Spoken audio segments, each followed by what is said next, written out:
Oh gosh, I watch the films occasionally for homework if I need to refresh my memory, and occasionally if it's on a channel that often, usually in America, it's on some channel. Whichever hotel room you walk into, it'll be there.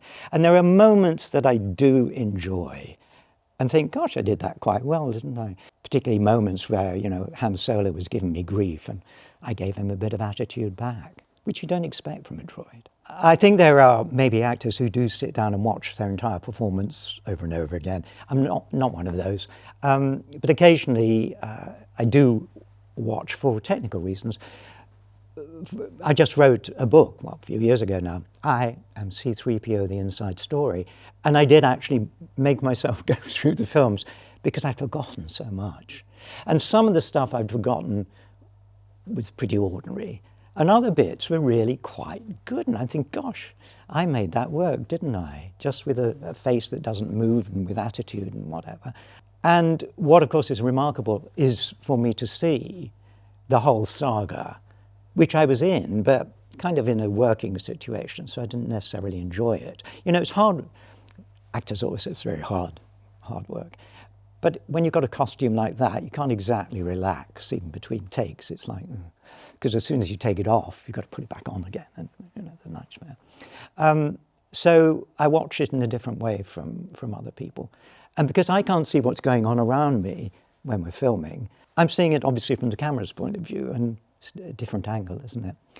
But, good for George Lucas, who battled through from the early days when nobody would give him tuppence for his script, to where he is now. Well, I loved in episode 6 with the Ewoks and whatever. Han Solo had been giving 3PO grief for quite a while. It was a great dramatic coming together. They sparked off each other. Han Solo being totally dismissive of 3PO. And 3PO saying, "Impossible, man," not understanding why a human would be so abrupt, whatever. And that lovely scene in the Ewok village where 3PO was now some sort of deity. Han Solo suspended over the flaming fire of, what's going on, 3PO. And there's 3PO in a throne. But it appears, Captain Solo, that you are to be the main course at a banquet given in my honor. And love that kind of thing. And there are another moment after that where 3PO just...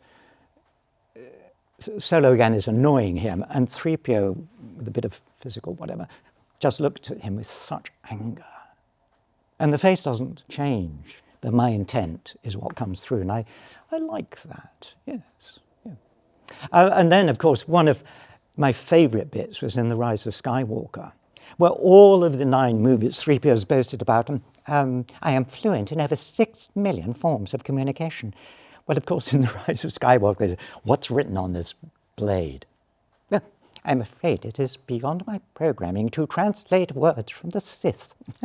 And, of course, all the humans were aghast that finally they want him to do his job, and you go, can't do that. Loved it. Clever script writing.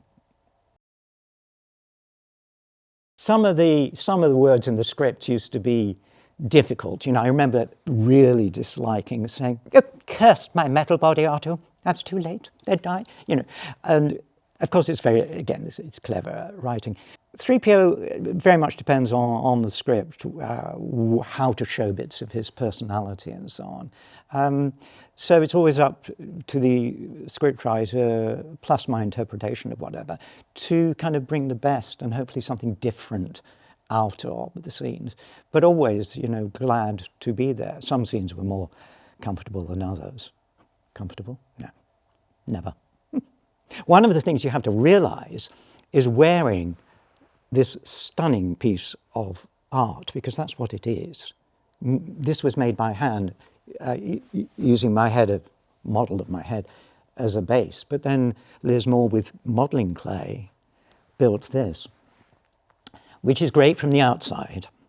On the inside, totally different subject. And one of the things people may or may not realise is that I can only see through the little holes there. So absolute direct sight only. So if you're standing here or here, I might swipe you away if you've come out of position that we rehearsed, because I would rehearse out of costume and then dress up. But the other thing is even just as irritating, that every movement I make, all the sounds, stethoscopes, if you will, up into my head. So I'm in this kind of permanent cacophony, including when I speak. So my voice here echoes around me and is utterly confusing. But it worked.